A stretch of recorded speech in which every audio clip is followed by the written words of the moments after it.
Hello बच्चों, स्वागत हमारे यूट्यूब चैनल फिजिक्स विद के उत्तम में। और आज हम लोग 12th क्लास के फिजिक्स में वेव ऑप्टिक्स का लेक्चर नंबर 6 पढ़ने जा रहे हैं। और आज का टॉपिक है हाइगेंस की द्वितीयक तरंगिकाओं के सिद्धांत के आधार पर तरंगों के अपवर्तन की व्याख्या।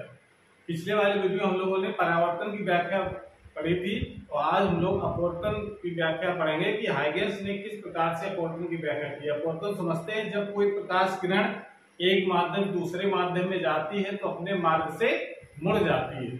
इस घटना को प्रकाश का अपवर्तन कहते हैं। तो इसकी व्याख्या करने के लिए जो अपवर्तन के जो दो नियम हैं उसको कैसे एक्सप्लेन किया है। अपवर्तन के जो दो नियम है, एक तो स्नेल का नियम है, sine i upon sine r का अनुपात एक नियतांक होता है, और दूसरा आपतित किरण, अपवर्तित किरण तथा आपतन बिंदु पर अभिलंब तीनों एक ही तल पर होते हैं। तो ये जो दो नियम है इसको हाइगेंस ने अपनी द्वितीयक तरंगिकाओं सिद्धांत कैसे एक्सप्लेन किया है, ये बोर्ड की एग्जाम की दृष्टि से बहुत इंपॉर्टेंट है, इसलिए इसको बिल्कुल तैयार कर लेना है। तो इसके लिए हम क्या मानेंगे, अपवर्तन पढ़ रहे हैं इसका मतलब है कि दो माध्यम होने चाहिए। तो इसके लिए हम एक ऐसी एक पृष्ठ सीमा खींचते हैं, ये पृष्ठ सीमा, इसको लोग अपवर्तक पृष्ठ भी कह सकते हैं। तो इसका नाम लिख लेते हैं हम लोग जेड और जेड डैश। और इस अपवर्तक पृष्ठ के एक और दूसरा माध्यम है और दूसरी ओर दूसरा माध्यम, मतलब कह सकते हैं कि इस तरफ मान लेते हैं ऊपर है कोई एक माध्यम, इसको हम लोग कह सकते हैं विरल माध्यम है, ठीक है ना। मान लेते हैं ऊपर विरल माध्यम है और नीचे सघन माध्यम। और यहाँ पर जो वेग है विरल माध्यम उसका वेग मान लेते हैं v2 है, और यहाँ पर वेग है v1 है, और यहाँ पर वेग है v2, ठीक है ना। क्लियर हो गया। ये एक ऐसी बाउंड्री है जिसके ऊपर अलग माध्यम नीचे अलग माध्यम है। तो ऊपर वाला माध्यम विरल माध्यम है, वायु हो सकती है, ठीक है ना, नीचे जल हो सकता है, कांच हो सकता है। तो ऐसा माध्यम मान लिया। अब प्रकाश किरण जब विरल से सघन माध्यम में जाएगी तो अपने मार्ग से मुड़ जाती है। ये हम लोग पढ़ चुके हैं, पहले जानते हैं प्रकाश के बारे में। तो इसके लिए जब हम हाइगेंस का तरंग सिद्धांत यहाँ पर लगाएंगे तो हम तरंग लेकर के हम तरंगाग्र को लेकर के चलेंगे। तो तरंगाग्र हम क्या लेंगे, एक तिरछा तरंगाग्र हम मानते हैं, एक तिरछा तरंगाग्र है AB, जो इस अपवर्तक पृष्ठ पर यानी पृष्ठ सीमा पर तिरछा आपतित होता है। और अगर हमको किरण दिखानी है तो हमेशा किरणें कैसी होती है, तरंगाग्र के लंबवत, यानी ये जो कोण बनेगा वो 90 डिग्री का होगा। यानी इस तरीके से किरणों को भी हम दिखा सकते हैं। ये किरणें आ रही हैं, तरंगाग्र समतल तरंगाग्र है AB जो तिरछा आपतित होता है, ठीक है। माध्यम चेंज होगा तो तरंग की चाल भी चेंज होगी। तो तरंग की चाल पहले माध्यम में मान लो v1 चाल से तरंगाग्र आ रहा है, और जब दूसरे माध्यम में जाएगा तो उसकी चाल बदल जाएगी, उसकी चाल हमने मान रखी v2 है, ठीक है। अब चूंकि ये मान लेते हैं कि सबसे पहले तिरछा जब गिर रहा है तो प्लेन हमारा जो ये जो पृष्ठ रखा हुआ पृष्ठ सीमा आप ऐसे मानेंगे, ठीक है ना, बोर्ड के तल के लंबवत। अब इसके यहाँ पर एक प्लेन आपतित होता है, ये ऐसे समतल तरंगाग्र ऐसे इस तरीके से आपतित होगा इसमें, ठीक है। तो ये जो आपतित ऐसे हो रहा है तो ये जो इसकी किरणें हैं वो इसके हमेशा लंबवत रहेंगी। अब यहाँ ये तिरछा होने के कारण बिंदु A है वो इस जो पृष्ठ सीमा है उसको हम लोग अपवर्तक पृष्ठ भी कहते हैं, वो सबसे पहले टकराएगा, उसके बाद धीरे धीरे बिंदु टकराते जाएंगे, लास्ट में B बिंदु टकराएगा।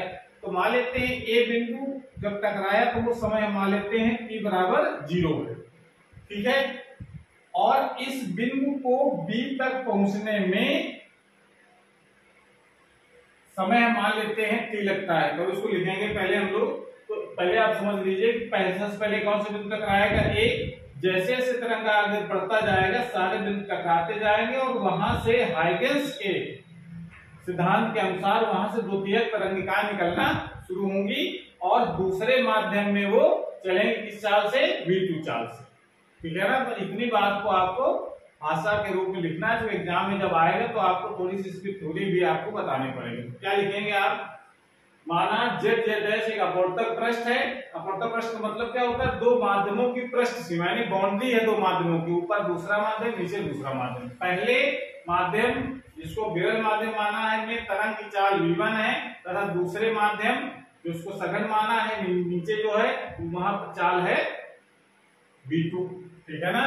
पहले माध्यम में जब एक समतल तरंगाग्र AB पृष्ठ सीमा z पर त्रिशापित होता है, ये तो मान लिया हमने त्रिशापित होता है, तो माना t समय पर तरंगाग्र पृष्ठ सीमा z को बिंदु A पर स्पर्श कर, त्रिशा के तहत सबसे पहले बिंदु कौन सा टकराएगा? A। जैसे जैसे तरंगाग्र AB आगे बढ़ता जाएगा वो पृष्ठ सीमा के A और A' के बीच बिंदुओं से टकराता जाता है। तो A' कौन सा बिंदु है भाई? जैसे जैसे आगे बढ़ेगा तो ये इसके आगे वाला बिंदु एकदम सीधे आप बढ़ाएंगे तो ये जो बिंदु होगा इसको हम लोग मानेंगे A'। इसके बीच में ये टकराता जाएगा A और D, जैसे जैसे गिरेगा वहां से टकराएगा और वहां से द्वितीयक तरंगिकाएं निकलेंगी। तो आगे ये कहता है इसमें कि हाइगन्स के तरंग सिद्धांत के अनुसार इन सभी बिंदुओं से द्वितीयक तरंगिकाएं निकलने लगती हैं जो दूसरे माध्यम में v2 चाल से आगे बढ़ती हैं। तो यहां तक की कहानी आपको ये थी कि एक तिरछा तरंगाग्र गिरा जो सबसे पहले बिंदु A टकराएगा, जैसे जैसे आगे टकराता जाएगा वहां से द्वितीय तरंग निकलेंगे और सबसे लास्ट में बिंदु B टकराएगा। यानी कह सकते हैं कि ये जो तरंगाग्र है वो पृष्ठ सीमा पर A और D के बीच बिंदुओं से टकराता जाता है और वहां से द्वितीय तरंगिकाएं निकल करके दूसरे माध्यम में चले। ठीक है ना। वहां से द्वितीय माध्यम ऐसा लिया है तो प्रकाश कणों को पार कर जाए एक माध्यम से दूसरे में, तभी तो अपवर्तन घटना होगी। ठीक है ना। तो हम इस तरीके से चित्र पहले इतना बनाया हमने, उसके आगे क्या करना है इसको नोट कर लीजिए पहले, उसके बाद फिर आपको बताते हैं कि आगे कहानी क्या है। इसमें वीडियो पॉज करके नोट कर लो।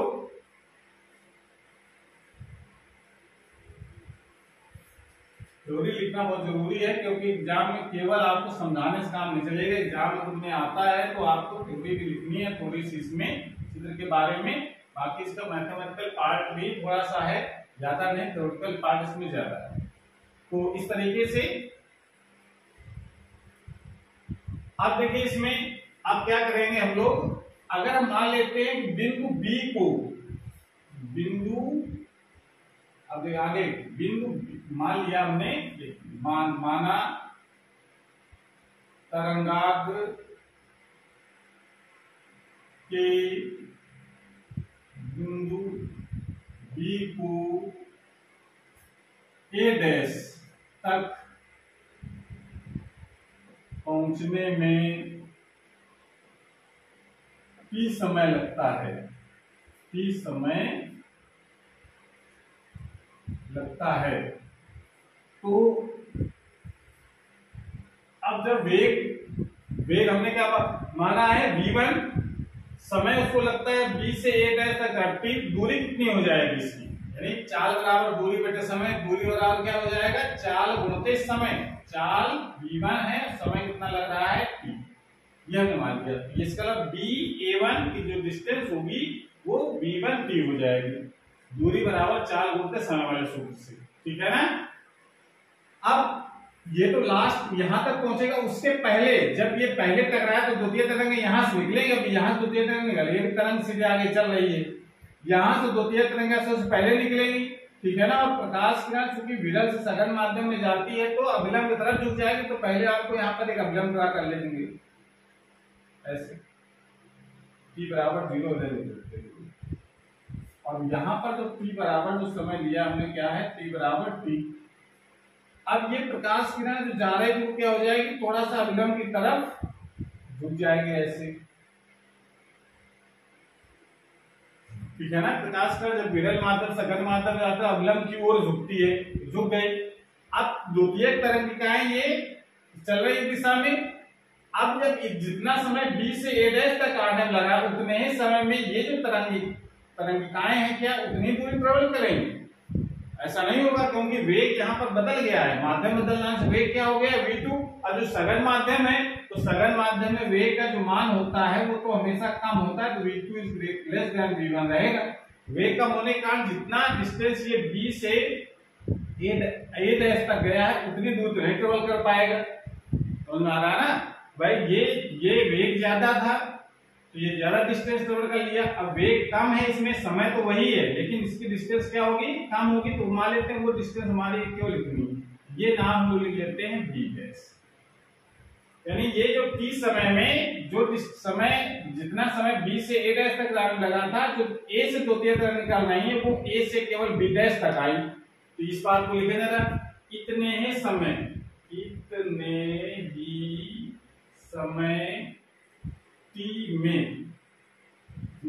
t में बिंदु A से द्वितीयक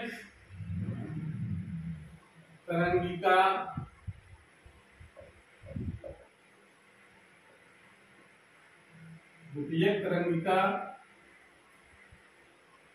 निकल कर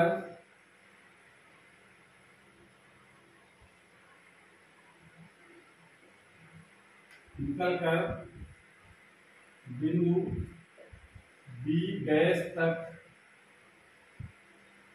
पहुंचती है। ठीक है, ये समझ आ रहा है। ये यानी इतने समय बिंदु यहां से निकलेंगे, किस वेग से निकलेंगी? v2 वेग से। इतने समय t में बिंदु A से द्वितीय तरंग निकल करके दूसरे माध्यम में, आप थोड़ा सा सही कर लीजिए इसकी, निकल कर दूसरे का मतलब सघन, जो दूसरा माध्यम कैसा लिया आपने? सघन।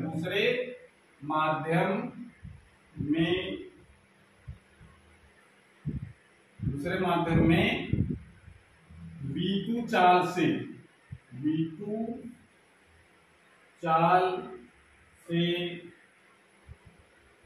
चलकर निकलकर दूसरे माध्यम में V2 चाल से चलकर बिंदु B डैश तक पहुंचती है। ये लीजिए आप लोग। तो अब ये डिस्टेंस कितनी हो जाएगी? AB डैश का मान कितना हो जाएगा? तो यहां तक तरंग पहुंची, वेग है यहाँ पर चलने का v2, समय लगा t, तो दूरी कितनी हो जाएगी? दूरी बराबर चाल गुणते समय वाले फॉर्मूले से। ये क्वेश्चन नंबर डालेंगे इसको सेकंड। क्लियर हो गया? नोट कर लीजिए इसको। ठीक है, अब आप जरा ध्यान दो। अब यहाँ पर हमको नया तरंगाग्र बनाना है कि जो ये तो आपकी तरंगाग्र था ये भी। अब जरा अपवर्तित तरंगाग्र कहाँ बनेगा? तो उसके लिए हम क्या करेंगे? इसके लिए हम लोग क्या करते हैं, बिंदु A को केंद्र मानकर, जो A को केंद्र मानकर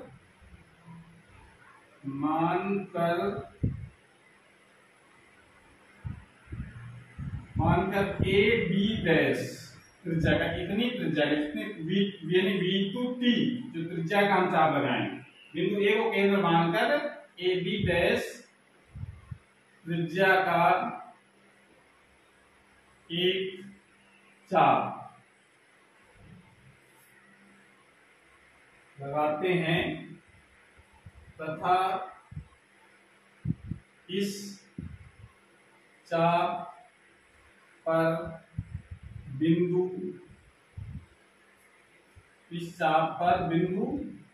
A डैश से एक स्पर्श रेखा खींचते। स्पर्श रेखा कौन सी रेखा खींचेंगे? A डैश और B डैश। अब देखिए यहाँ पर चाप A को केंद्र मान करके A B डैश त्रिज्या का एक चाप ऐसे लगाया हमने, काल की नोक रखेंगे ऐसे और ऐसे करके चाप लगाएंगे और इस चाप पर इस A डैश से एक स्पर्श रेखा खींचेंगे इस तरीके से। ठीक है, तो ये जो A B डैश है ये हमारा कहलाएगा नया तरंगाग्र, जिसको हम लोग कहते हैं अपवर्तित तरंगाग्र। तो इस चाप पर बिंदु A डैश से एक स्पर्श रेखा A डैश B डैश खींचते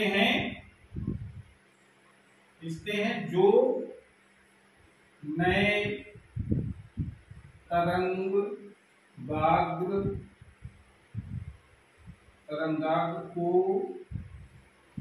प्रदर्शित करता है, जिसे अपवर्तित अपवर्तित तरंगाग्र कहते हैं। अपवर्तित तरंगाग्र कहते हैं। ठीक है, इसको नोट कर लो।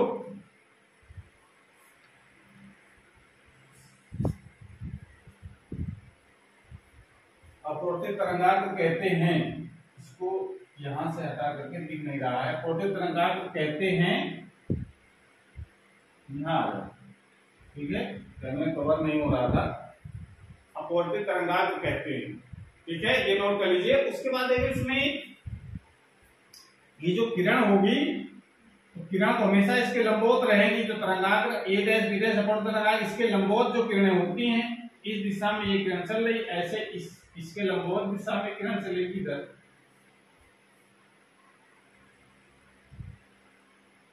एक अभिलंब यहाँ पे ड्रा करना पड़ेगा। सीधा जाने का रास्ता था, ये भी समझ सकते हैं, सीधा जाने का रास्ता था, वो सीधे किरणें कैसे मुड़ गई, इस तरह। ठीक है, नोट कर लो इसको।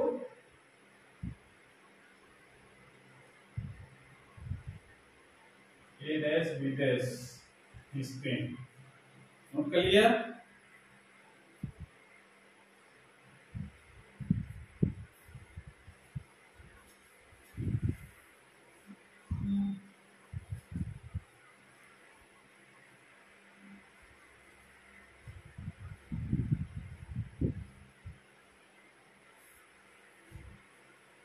अब जरा फॉर्मूले की जरा बात आ जाए, तो हम लोग पहले कोणों की बात कर लेते हैं। तो ये जो कोण कहलाएगा, इसको तो आपतन कोण कहेंगे हम लोग। अभिलंब तथा आपतित किरण के बीच का कोण, ये आपतन कोण है, और ये जो कोण है ये हमारा अपवर्तन कोण है। अपवर्तित किरण हो गई, ये अपवर्तित का अभिलंब, ये दोनों नॉर्मल है। अभिलंब खींचे, ये अगर आई है तो ये कोण कितना हो जाएगा, 90 माइनस आई।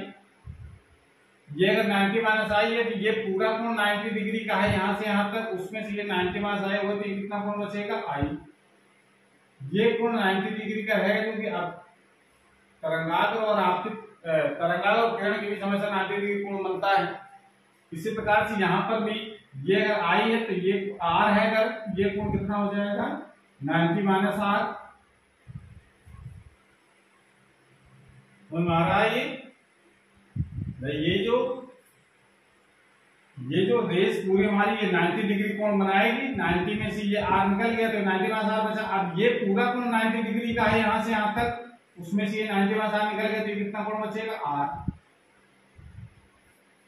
हमारा है, इस प्रकार से ये कर सकते हैं। आप यहां से दिखा सकते हैं, ये अगर आर है, ये एंगल अगर आर मान लिया कि आई है, ये अपवर्तन कोण हो गया आर, तो आर ये हमारा, अगर इससे देखेंगे अगर आर कोण अगर मान लेते हैं तो ये क्या हो जाएगा, ये एंगल हो जाएगा 90 माइनस आर, और 90 माइनस आर अगर हो जाएगा तो ये 90 है, तो ये 90, ये 90 माइनस आर, और तो ये आर बचेगा। तीन त्रिभुज के तीनों कोणों 180 अंश होता है, तो ये 90 प्लस 90 माइनस आर, और उसको हम 180 में सब्ट्रैक्ट करेंगे तो आर बच जाएगा। इस तरीके से निकाल सकते हैं, जैसा भी आपको उचित लगे उस तरीके से ये एंगल निकालिए, एंगल का मान निकालिए कितना हो गया।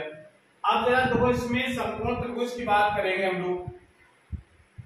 इनका समझ आ गया ना, ये आपतन कोण हमने आई मान लिया, अपवर्तन कोण आर मान लिया। आई जो होता है वो आपतन को आपतित किरण अभिलंब के बीच का कोण होता है। लेकिन अब देखो यहां से पता चल रहा है कि आपतित किरण और अभिलंब के बीच को कोण को आपतन कोण कहते हैं। लेकिन जब तरंगाग्र की जब बात आएगी तो तरंगाग्र और जो आपतित तरंगाग्र है और ये जो पृष्ठ सीमा है उसके बीच जो कोण बनता है उसको भी हम लोग आपतन कोण कहेंगे।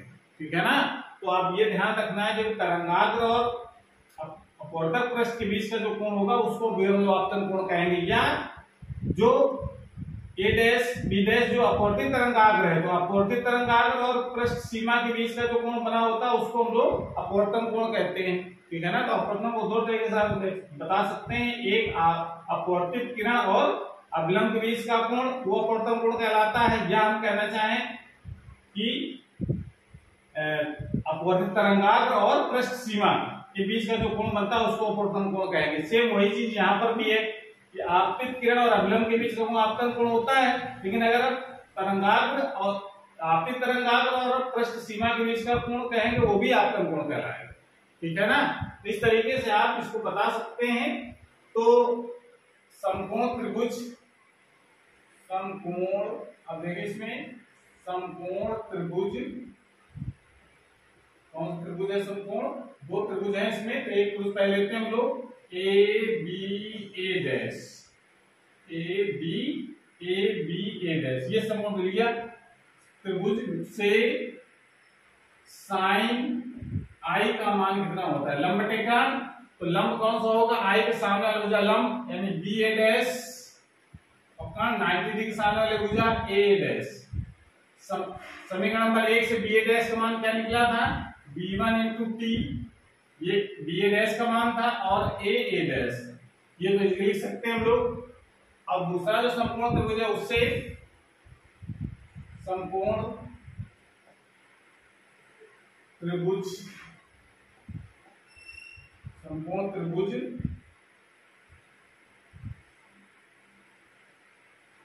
ए डैश बी डैश से साइन आर इक्वल टू क्या लिख सकते हैं? साइन आर, उसमें भी लंब बटेगा, तो लंब हमारा आर के सामने वाला भुजा ये हो जाएगी ए बी डैश अपान कर्ण 90 डिग्री सामने वाला भुजा ए डैश दोनों में कॉमन। समीकरण नंबर 2 से जरा ए बी डैश का मान कितना था?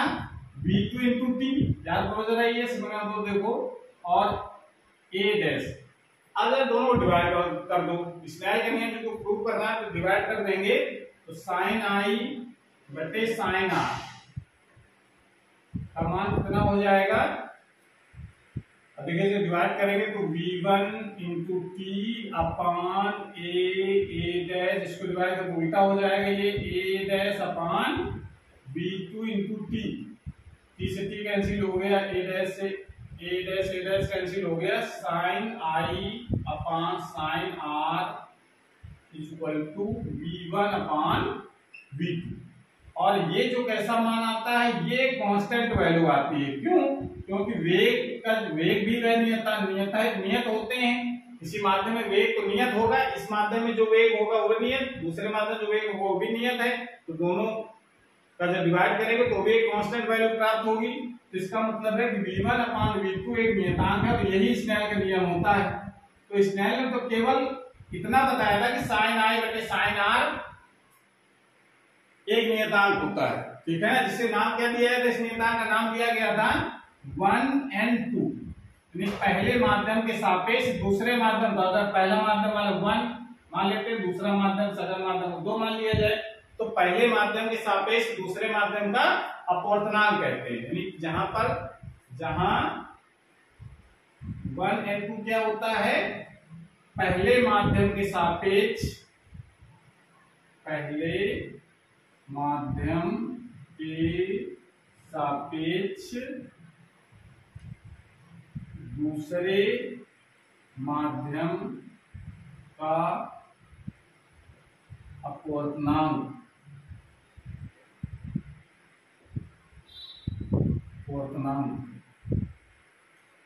ठीक है ना। तो ये स्नेल का नियम होता है, इसे स्नेल या यही स्नेल का नियम, ठीक है ना। तो स्नेल का नियम तो प्रूव कर लिया। एक नियम तो और है, स्नेल का नियम तो एक होता है ना, साइन आई बटे साइन आर बराबर नियतांक, और नियतांक मान क्या होता है? पहले माध्यम के सापेक्ष दूसरे माध्यम का अपवर्तनांक। लेकिन हाइगेंस ने वेगों के अनुपात को भी अपवर्तनांक में शामिल कर लिया, यानी पहले माध्यम में वेग और दूसरे माध्यम में वेग का जो अनुपात होता है वो भी अपवर्तनांक के बराबर होता है, पहले माध्यम के साथ दूसरे माध्यम का अपवर्तनांक है। ठीक है ना, तो ये और इसमें शामिल कर लिया। अब जरा इसमें दूसरा नियम देखिए, चित्र के अनुसार देखो जरा, ये जो प्लेन हमने लिया है, ये जो z डैश है, ये इस बोर्ड के तल के लंबवत है, ऐसे ये प्लेन हमारा हो गया, जो बाउंड्री हमारी है यानी पृष्ठ सीमा वो ऐसे है। ये सारे जो लाइनें हैं, जो रेज हैं, किरणें हैं, वो कैसी हैं? इस ये बोर्ड के तल पर है, और अभिलंब भी बोर्ड के तल पर है। तो इसका मतलब कह सकते हैं कि चित्र से स्पष्ट हो रहा है कि आपतित किरणें, अपवर्तित किरणें और अभिलंब तीनों एक ही तल में है। आपतित किरण, अपवर्तित किरण और अभिलंब तीनों एक ही तल में। समझ गए? तो इसका मतलब है भाई ये तो किस तल में है, इस बोर्ड के तल पर है। बोर्ड हमारा ये जो बाउंड्री हमारी कैसी, बोर्ड के तल के लंबवत, बोर्ड के तल के लंबवत होने के कारण ये जो लाइनें हैं वो सब बोर्ड पर है, नहीं एक ही तल पर है। ठीक है ना? तो लिख सकते हैं चित्र से स्पष्ट है कि आपतित किरण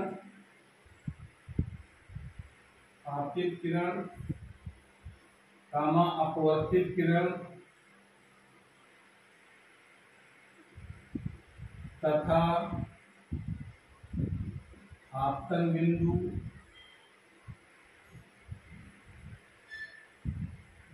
पर अभिलंब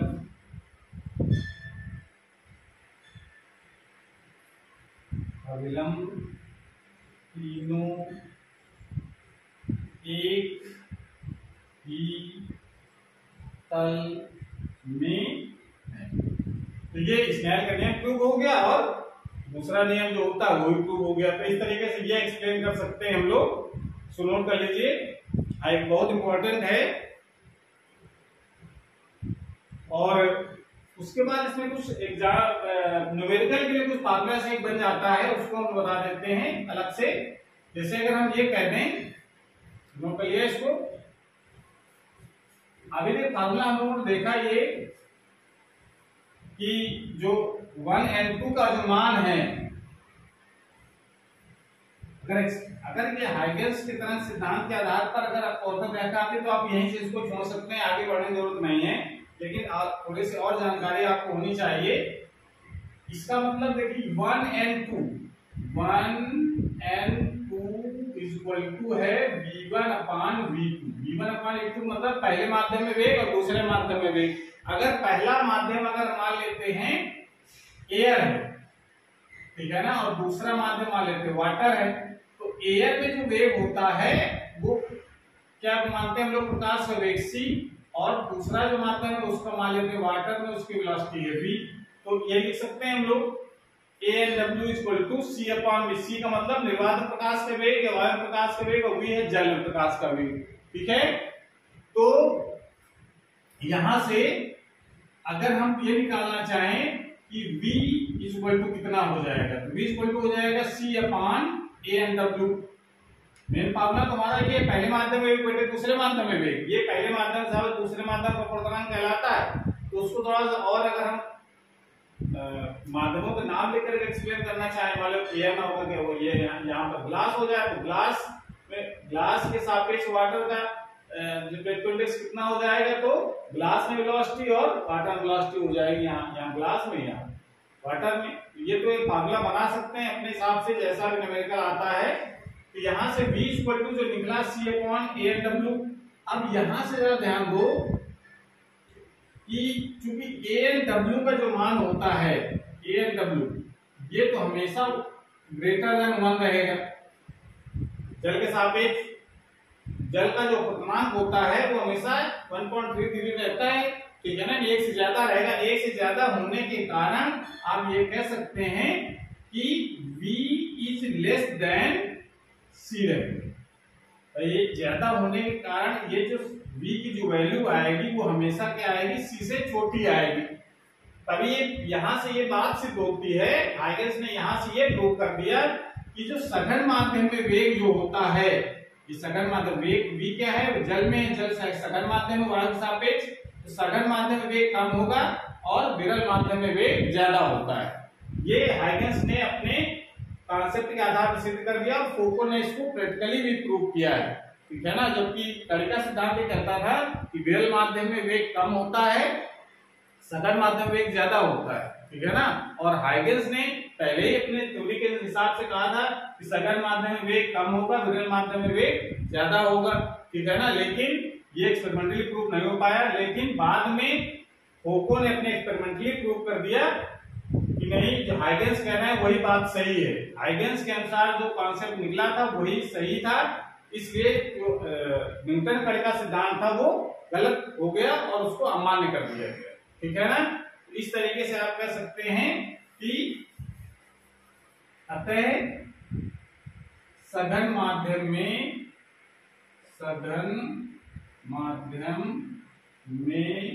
प्रकाश का वेग विरल माध्यम की अपेक्षा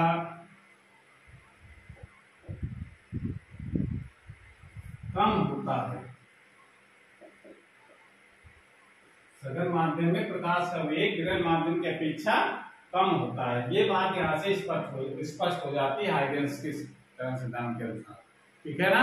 तो इस प्रकार से आपको ये पॉइंट आपको ध्यान रखना है, न्यूमेरिकल में इसकी जरूरत पड़ेगी। तो आज क्लास हमारी इतना समाप्त होती है। अगर ये वीडियो अच्छा लगा हो तो इसको लाइक करें, अपने दोस्तों को शेयर करें, और अगर चैनल पहली बार देख रहे हैं चैनल को सब्सक्राइब करें, जिससे नई जो वीडियो अपलोड हो उसकी नोटिफिकेशन आपके पास सबसे पहले पहुंच जाए। पढ़ाई करते रहिए। Thank you.